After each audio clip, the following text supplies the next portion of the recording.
Zoom on news Marathi, प्रत्येक घरासाठी, घरातील प्रत्येकासाठी। नमस्कार, मी स्वप्नील सूर्यवंशी।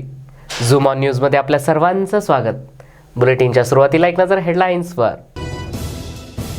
शिरोळ तालुक्यात लाखो रुपयांचा भेसळयुक्त खवा जप्त।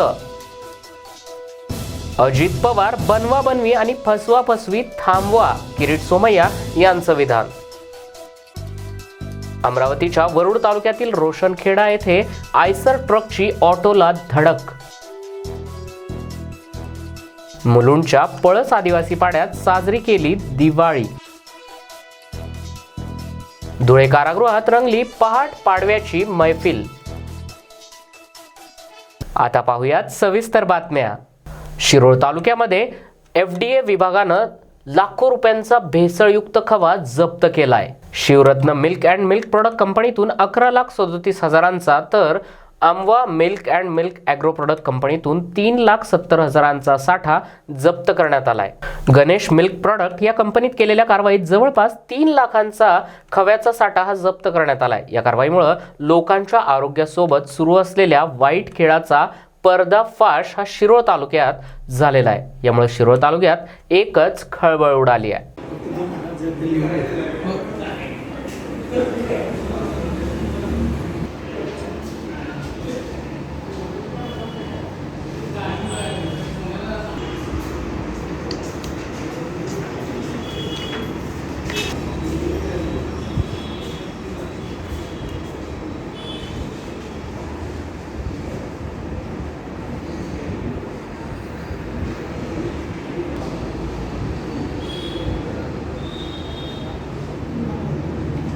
अजित पवार, तुम्ही आता बनवाबनवी आणि फसवाफसवी करणं थांबवा, असं किरीट सोमय्या यांनी संतप्तपणे प्रतिपादित केलंय।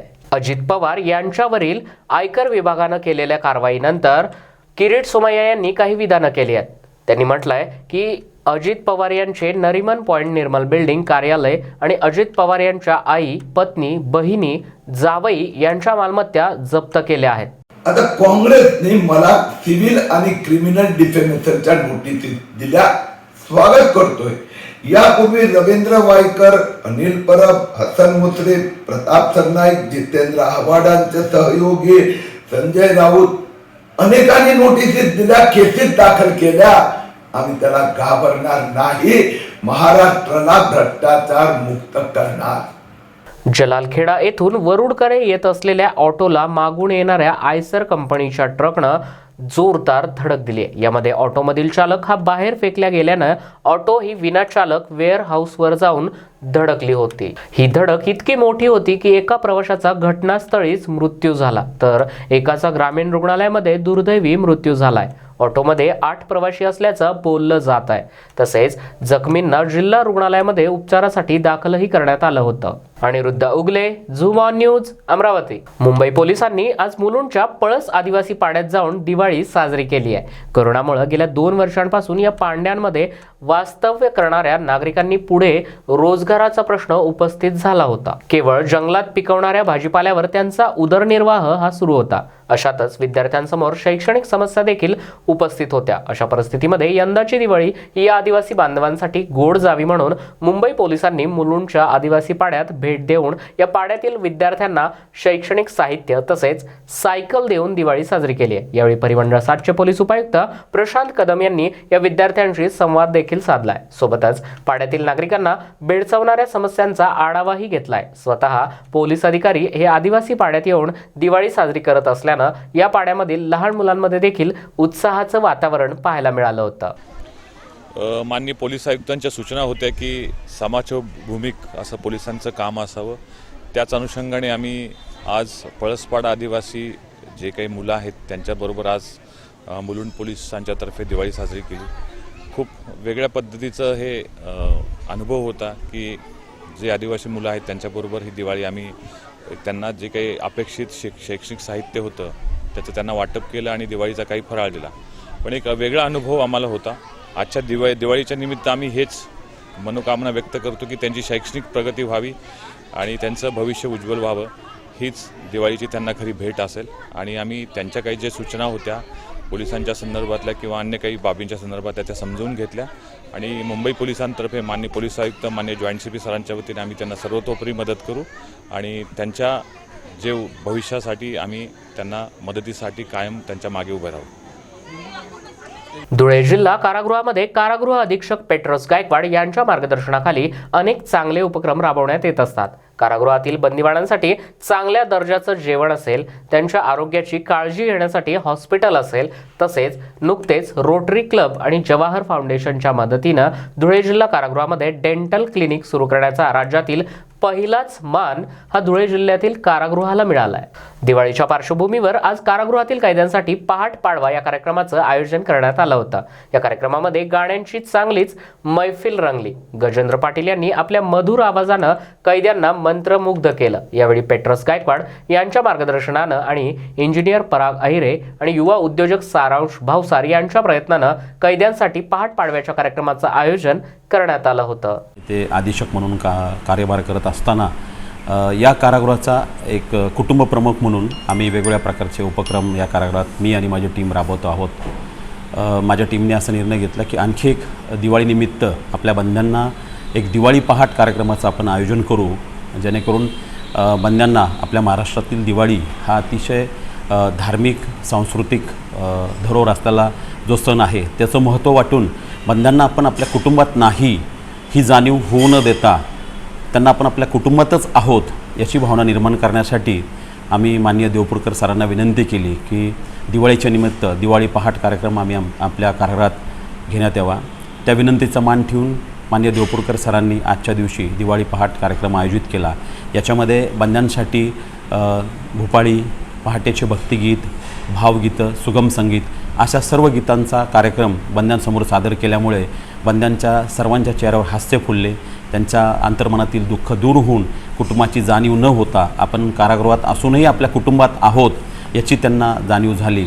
त्याचप्रमाणे आमच्या कारागृहातील 2 जे बंदी आहेत, एक रईस शेख आणि मंगल भिल्ल, या 2 बंद्यांनी अतिशय चांगल्या प्रकारे नृत्य सादर करून त्यांच्या सुप्त कलागुणांना कारागृहातून कसा वाव देता येईल यासाठी त्यांनीही 2 नृत्य सादर केले. त्याचाही आमच्या बंद्यांनी आणि पूर्ण कर्मचाऱ्यांनी आनंद घेतला.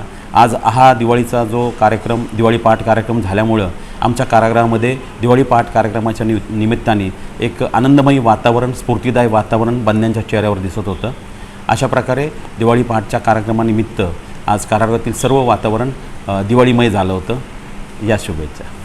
2017ला हवे तसे वॉर्ड बनवून घेतले आणि हे लोक आता काही बोलतायत, टीका टिप्पणी करतायत, असं विधान महापौर किशोरीताई पेडणेकर यांनी केलंय.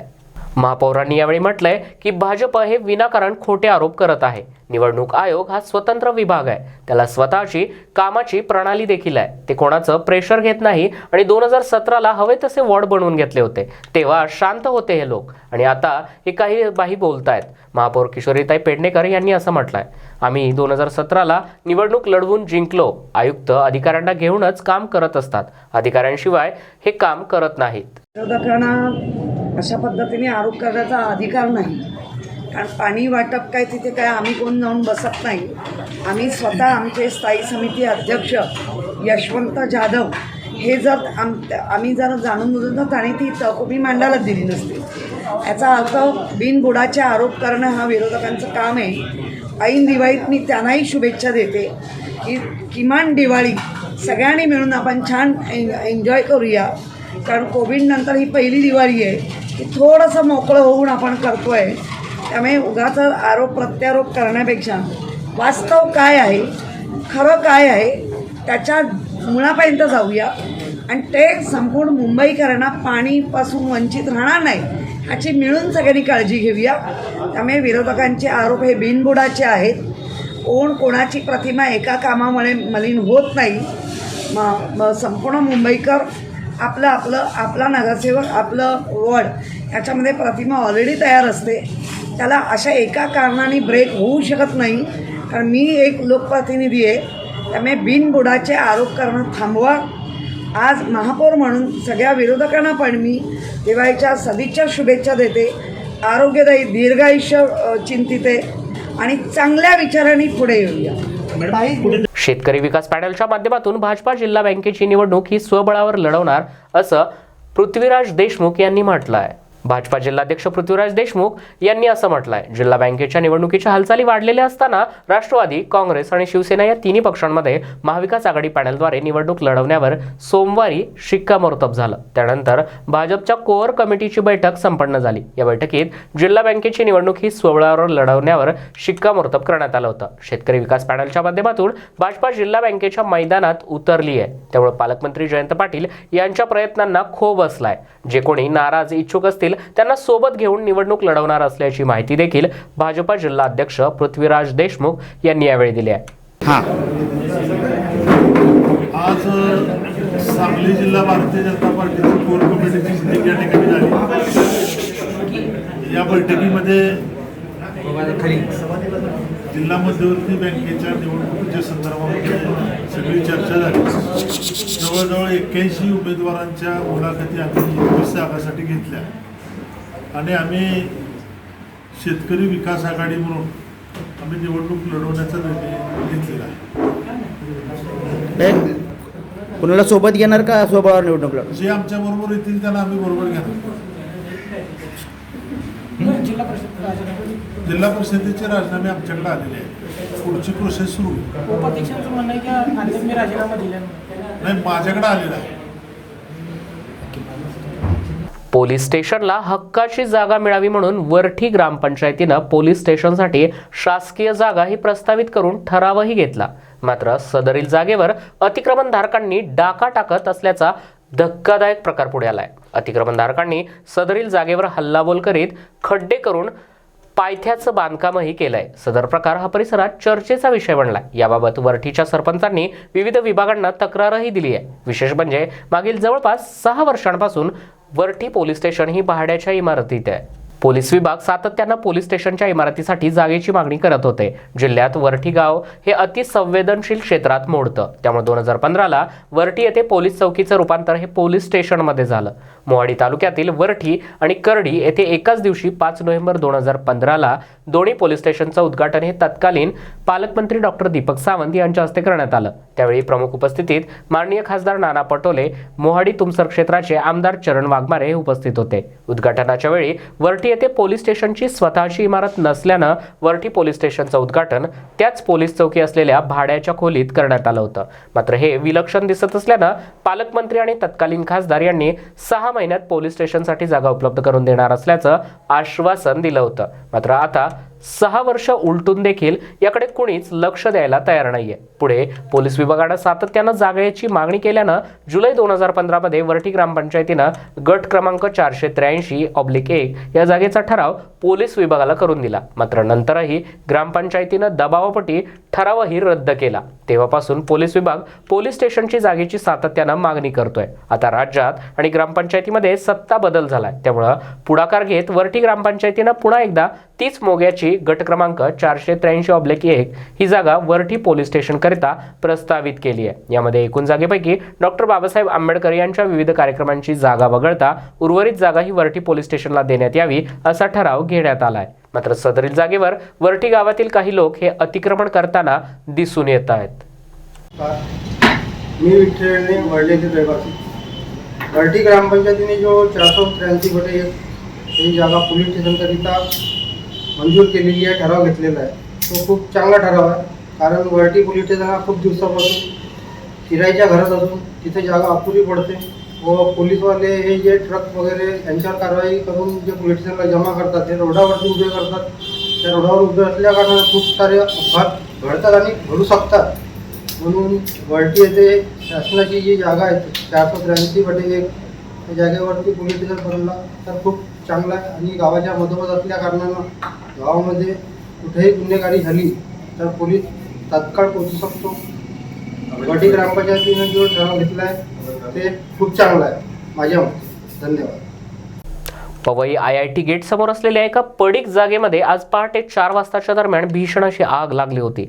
या मोकळ्या जागेत मोठ्या प्रमाणात कचरा, प्लास्टिक आणि बांबू पडलेले होते. यामुळे लागलेली आग ही काही वेळेत जोरदारपणे भडकली. स्थानिकांनी याची माहिती अग्निशमन दलाला देताच अग्निशमन दलाचे 2 बंब हे घटनास्थळी दाखल झाले होते. काही वेळेतच अग्निशमन दलाच्या जवानांनी या आगीवर नियंत्रणही मिळवलं. आग लागली होती त्या ठिकाणी आजूबाजूला मोठी रहिवासी वस्ती आहे. सुदैवानं आगीवर नियंत्रण लवकर मिळवल्यानं आग ही आजूबाजूच्या वस्तीत पसरली नाही आणि मोठी हानी टळली आहे. आगीचं कारण मात्र अद्यापही अस्पष्ट आहे. एसटी महामंडळाचं शासनात विलिनीकरण करण्याच्या मागणीसाठी बीडमधील एसटी कर्मचारी आक्रमक झालेत. ऐन दिवाळीच्या दिवशी पुकारलेल्या काम बंद आंदोलनानं प्रवाशांचा मात्र खोळंबा झालाय. बीड जिल्ह्यातील 8 आगारातून सकाळपासून एकही एसटी बाहेर सोडण्यात आलेली नाही. केवळ बाहेरील डेपोतील एसटी प्रवासी वाहतुकीस परवानगी दिली जाते. जे कर्मचारी आगारातून बस सोडत आहेत त्यांना महिला एसटी कर्मचाऱ्यांकडून साडी चोळीचा आहेर दिला गेलाय. जोपर्यंत एसटी महामंडळाचं शासनात विलिनीकरण होत नाही तोपर्यंत काम बंदचा पवित्रा कर्मचाऱ्यांनी घेतलाय. मी माझ्या मुलीकडे उस्मानाबादला जायचं ठरवलं. दिवाळी भेट होती, काही अडचणी होत्या, तर अचानक इथं बसस्टँडला आलो तर एसटी बंद आहे असं कळलं. पण बंद आहे असं कळलं तर एसटीचे कर्मचारीसुद्धा हे आपलेच आहेत, ते काही लोकांचे नाहीत. त्यांच्या आत्महत्याचं आम्ही पेपरला टीव्हीला बघतोय. पण प्राध्यापकाला 1.5 लाख रुपये पगार आहे आणि एस टीचे ड्रायव्हर आणि कंडक्टर खूप कष्ट करतात आणि त्यांना 15-16 हजार रुपये पगार आहे. तर माझं असं मत आहे, आम्हाला ह्यातलं काही कळत नाही पण नक्कीच वाचन करतो आहे, तर एस टी कर्मचाऱ्याचं किंवा एस टी महामंडळाचं शासनाने स्वतः विलिनीकरण करून घ्यावे. आणि सर्व संघटनावाले गोंधळ करत आहेत, ते संघटनेवर कुठल्याही कर्मचाऱ्यांनी विश्वास ठेवू नये, स्वतःचा निर्णय स्वतः घ्यावा असं आमचं मत आहे. आणि तुमचा एस टी कर्मचाऱ्यांना आमचा प्रवाशाचा पाठिंबा आहे. जसे मोदीजींनी 105 कोटी लसीकरण केलं आणि 1 जानेवारी रोजी महाराष्ट्र कोविड मुक्त होणार, त्याचप्रमाणे 31 डिसेंबर पर्यंत महाराष्ट्रातील 40 नेत्यांचे घोटाळे हे बाहेर काढून 1 जानेवारीपर्यंत महाराष्ट्र हा भ्रष्टाचार मुक्त होणार आहे असं विधान किरीट सोमय्या यांनी केलं आहे. दिवाळी आज होणार आहे पण पाडवा 1 जानेवारीला होणार, ही सर्व डिटेल्स काही महिन्यापूर्वीच दिले होते. अनिल देशमुखांनी वसुलीमधून जो पैसा लाटला तो कंपनीमध्ये गुंतवणूक केला, परंतु तो हिस्सा उद्धव ठाकरे आणि शरद पवारांना दिलाय. तो पुढे यायचा आहे. जे चोरीचे 55 लाख रुपये परत करून आले ते संजय राऊत बोलत आहेत का? आतापर्यंत शरद पवार आणि उद्धव ठाकरे त्यांनी 10 खटले दाखल केले. मी उद्धव ठाकरे आणि शरद पवार यांना चॅलेंज करतो की त्यांनी 100 मानहानीचे दावे जरी दाखल केले तरी महाराष्ट्र हा घोटाळे मुक्तच करून राहणार असं किरीट सोमय्या यांनी प्रतिपादित केलं आहे. पर्व पर आज हमारी महाराष्ट्र की अस्मिता है. दीपावली के दिन हम दिवाली पहाड़ सुबह, और आज का ये कार्यक्रम बहुत सुंदर कार्यक्रम हो रहा है. दीपावली पहाड़ में हम प्रकाशमय करते हैं, अंधेरा दूर करते हैं. और वैसे भी मोदी जी ने 105 करोड़ टीकाकरण किया है. 31 दिसंबर तक जो चलने फिरने वाले सभी भारतीयों का 2 टीका लग गए होंगे. 1 जनवरी को हिंदुस्तान कोविड मुक्त हो जाएगा. महाराष्ट्र की जनता को मैं प्रॉमिस देता हूं कि दिवाली आज होगी लेकिन नया सवेरा ये 1 जनवरी को होगा. महाराष्ट्र घोटाला मुक्त हो गया होगा. सर, हॉटेल दी ललितमध्ये अनेक गुपित आहेत. मंत्री नवाब मलिक यांच्या ट्विटने अनेकांच्या भुवया उंचावल्या आहेत. सभी जो रहस्य है वो लोगों के सामने आ गए हैं. उद्धव ठाकरे, शरद पवार के 24 घोटाले अभी तक बाहर आ गए. अनिल देशमुख जेल में है. अब वो क्या क्या रहस्य बताएंगे, थोड़ा इंतजार करना पड़ेगा.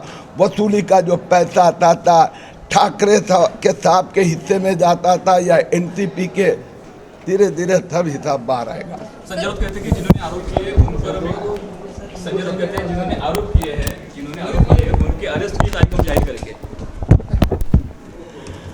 अतः संजय राउत जितने चोरी के 55 लाख वापस किए, अब वास्तव में किरीट सोमय्या को वो कोई भ्रष्टाचार सिद्ध नहीं कर सके. किरीट सोमय्या, उसकी पत्नी मेधा सोमय्या, बेटा नील सोमय्या, कुछ बाहर नहीं आया. तो भी महाराष्ट्र में जगह जगह कोई नागपुर में, कोई कोल्हापुर में, कोई सोलापुर में किरीट सोमैया के खिलाफ डिफेमेशन के केसेस कर रहे हैं। अरे एक नहीं 100 केसेस करो, लेकिन मैं उद्धव ठाकरे की सरकार के घोटाले बाहर निकाल के रखूंगा। ये जो डाइवर्जन टेक्निक शरद पवार और उद्धव ठाकरे ने अपनाई है, महाराष्ट्र की जनता के गले से नहीं उतरेगा। उद्धव ठाकरे शरद पवार को एक एक घोटाले का हिसाब देना पड़ेगा। पहले समीर वानखेड़े के नाम से 13 दिन डाइवर्जन किया, 13 दिन में अजीत पवार की 1050 करोड़ की संपत्ति जब्त हुई। अब अनिल देशमुख अंदर गए, एक के बाद एक रहस्य बाहर आएंगे। तो अब इन्होंने नई नौटंकी शुरू की है, लेकिन महाराष्ट्र समझ किया है हिसाब तो देना पड़ेगा। दिवाळी निमित्त केंद्राने ठीक आहे मुंबई येथील प्रख्यात गायक पंडित राजा काळे यांच्या गायनानं तमाम बीडकर रसिकांची दिवाळी सुरेल बनली आहे। रसिक फाउंडेशनच्या वतीनं गेल्या 5 वर्षांपासून पाडवा पहाट आणि दिवाळी पहाट या कार्यक्रमांचं आयोजन केलं जात असतं। यावर्षी जितेंद्र अभिषेकी यांचे पट्टशिष्य पंडित राजा काळे यांच्या सुरेल गायनाचा कार्यक्रम हा शहरातील यशवंतराव चव्हाण नाट्यगृहात पार पडला होता। दिव्यांची अनोखी आरास करून काळे बुवांच्या मैफिलीत बीडकर रसिक नाहून निघाले होते। सर, आज दिवाळी पहाटचं आयोजन करण्यात आलेलं आहे। मागील वर्षी कोविडचा प्रादुर्भाव होता, त्यामुळे अनेक कार्यक्रम देखील आयोजित नव्हते झालेले, काय सांगाल? 2015 पासून सातत्याने रसिक फाउंडेशन बीडने बीडला दिवाळी पहाट हा कार्यक्रम आयोजित केलेला आहे। बीडकरांच्या मनावर आणि कानांवर शास्त्रीय गाण्यांचे संस्कार होण्यासाठी रसिक फाउंडेशननी हा उपक्रम चालू केला आहे। पण मागील 2 वर्ष कोविडमुळे हे करणं शक्य झालं नाही। यावर्षी आम्ही पुनश्च हरिओम करत आहोत। पंडित राजा काळे यांच्या गायनाने आज दिवाळी पहाटचा कार्यक्रम सुरू झालेला आहे। नेहमी सगळीकडे असं सांगितलं जातं की शास्त्रीय कार्यक्रमांना मुलांना घेऊन येऊ नका, पण आम्ही उलट सांगतो की तुम्ही कुटुंबासह या, मुलांना घेऊन या, त्यांच्या कानांवर शास्त्रीय गाण्यांचे संस्कार होऊ द्या। यावर्षी हा कार्यक्रम संपल्यानंतर बीड शहरामध्ये जे विद्यार्थी शास्त्रीय संगीत शिकत आहेत त्यांना पंडितजींचं मार्गदर्शन असाही एक आम्ही कार्यक्रम ठेवलेला आहे। त्यामुळे मुलांमध्ये शास्त्रीय संगीताची आवड वाढेल अशी आमची अपेक्षा आहे। ते खरं तर ही बीडकरांसाठी ऐतिहासिक अशा मासुंदा तलाव सुशोभीकरणाच्या कामाचा लोकार्पण सोहळा हा माननीय नगरविकास मंत्री तथा पालकमंत्री एकनाथजी शिंदे यांच्या शुभ हस्ते मासुंदा विद्युत रोषणाईला सुरुवात करून करण्यात आला होता। मासुंदा तलावाचं सुशोभीकरण आणि सभोवतालचा परिसर हा रम्य प्रेक्षणीय स्थळ होण्यासाठी माननीय खासदार राजन विचारे यांनी केलेल्या पाठपुराव्याला यश आलंय। त्यावेळी महापौर नरेश मस्के, सभागृह नेते अशोक वैती, गटनेते दिलीप बारटक्के, नगरसेवक सुधीर कोकाटे, अतिरिक्त आयुक्त संदीप माळवी, विद्युत विभागाचे विनोद गुप्ता, कार्यकारी अभियंता मोहन कलाल, प्रदूषण नियंत्रण अधिकारी मनीषा प्रधान, माननीय नगरसेवक पवन कदम आणि इतर शिवसैनिक मोठ्या संख्येनं उपस्थित होते। मासुंदा तलाव परिसरात छत्रपती शिवाजी महाराज पुतळा, पदपथ सुशोभीकरण, अत्याधुनिक नौकाविहार, डिजिटल चित्रदर्शन, मासुंदा तलावातील शंकर मंदिराचं सुशोभीकरण, पुण्यश्लोक अहिल्यादेवी होळकर घाट, खुला रंगमंच, दत्त घाट, तसेच ग्लास ट्रान्सपरंट गॅलरी आणि पदपथ, तसेच नानानंदी पार्क, छत्रपती शिवाजी महाराज पुतळा आणि पदपथाचं सुशोभीकरण इत्यादी विविध कामं करण्यात आली आहेत। खास करून महापालिका ठाणे शहराचे महापौर नरेशजी मस्के, आमचे पालकमंत्री एकनाथ शिंदे साहेब असतील आणि सर्व पदाधिकाऱ्यांचे धन्यवाद देत हा जो प्रोजेक्ट जो आहे गेली 4 ते 5 वर्षापासून वेगवेगळ्या टप्प्यामध्ये सुरू आहे। आम्हाला वाटतं दुसरा टप्पा पूर्ण झालेला आहे आणि तिसऱ्या टप्प्याचं काम माननीय पालकमंत्री महोदयांनी या ठिकाणी स्वतः लक्ष घालून त्यामध्ये फाउंटन असतील, त्यानंतर या ठिकाणी वेगवेगळ्या प्रकारचे शोभिवंत असे लाईट्स असतील, हे जर सर्व काम या तिसऱ्या टप्प्यामध्ये होणार आहे। त्याचबरोबर MP थिएटरचं उद्घाटन येत्या 8 दिवसामध्ये आपण तिथे करतो आहे एक कार्यक्रम।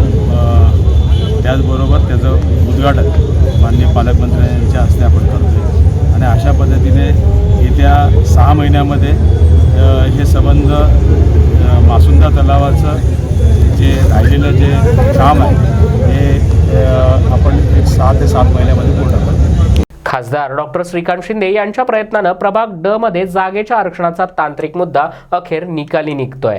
कल्याण पूर्व भागात ड प्रभाग क्षेत्र कार्यालयाच्या शेजारी असलेल्या मोकळ्या जागेत गेल्या अनेक वर्षांपासून डॉक्टर बाबासाहेब आंबेडकर यांचं स्मारक उभारावं अशी मागणी होती। या स्मारकासाठी कल्याण लोकसभा मतदारसंघाचे खासदार डॉक्टर श्रीकांत शिंदे यांच्या प्रयत्नामधून 5 कोटी रुपयांचा निधी यापूर्वीच देण्यात आला होता। मात्र या जागेवर प्रभाग समितीचं आरक्षण असल्यानं स्मारक उभारणीमध्ये तांत्रिक अडचण निर्माण झाली होती। ही बाब ओळखून तांत्रिक अडचण सोडवण्यासाठी खासदार शिंदे यांनी पुढाकार घेतला होता। अखेर अवघ्या काही महिन्यातच सातत्यपूर्ण पाठपुराव्यानंतर या जागेवरील 1300 चौरस मीटर क्षेत्राचं आरक्षण क्रमांक 423 हे डॉक्टर बाबासाहेब आंबेडकर स्मारकासाठी बदलण्यात आलंय। यामुळे येथे डॉक्टर आंबेडकरांचं स्मारक उभारण्याचा मार्ग आता मोकळा झालेला असून दिवाळीच्या पूर्वसंध्येला मिळालेली ही अनोखी भेट असल्याची भावना आंबेडकरी अनुयायांनी व्यक्त केली आहे।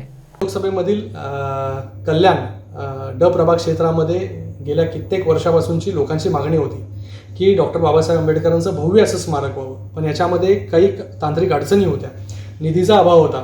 आज त्या तांत्रिक अडचणीवरती मात करून आपण हे स्मारक लवकरात लवकर कसं होईल याच्यासाठी पाठपुरावा करत होतो। सगळ्यात मोठी अडचण म्हणजे जे प्रभाग क्षेत्र आहे त्याचं आरक्षण जे आहे ते या जागेवरती होतं। 8000 स्क्वेअर मीटरवरती आरक्षण होतं, त्यामधील 1300 स्क्वेअर मीटर जो आहे तो खाली भाग म्हणजे मैदान होतं, त्या मैदानावरती देखील ड प्रभाग क्षेत्राचं आरक्षण हे आरक्षण जोपर्यंत हटत नव्हतं तोपर्यंत आपण डॉक्टर बाबासाहेब आंबेडकरांचं स्मारक तिथे करू शकत नव्हतो। आज ते आरक्षण दूर करण्यामध्ये आपण यशस्वी झालो आहोत। सातत्यपूर्ण अभ्यासपूर्ण आपण त्याच्यासाठी पाठपुरावा केला आणि ते आरक्षण जे आहे ते बदलून आज त्या 1300 स्क्वेअर मीटरवरती डॉक्टर बाबासाहेब आंबेडकर स्मारक असं आरक्षण नगरविकास विभागाकडून टाकण्यात आलेलं आहे। तर त्यासाठी मी नगरविकास मंत्री एकनाथजी शिंदे साहेबांचे ते खूप खूप धन्यवाद व्यक्त करतो। त्याचबरोबर जो आरक्षणाला निधी लागणार होता 5 कोटीचा तो यापूर्वीच आपण मंजूर केलेला आहे, पण तरीही आता जेव्हा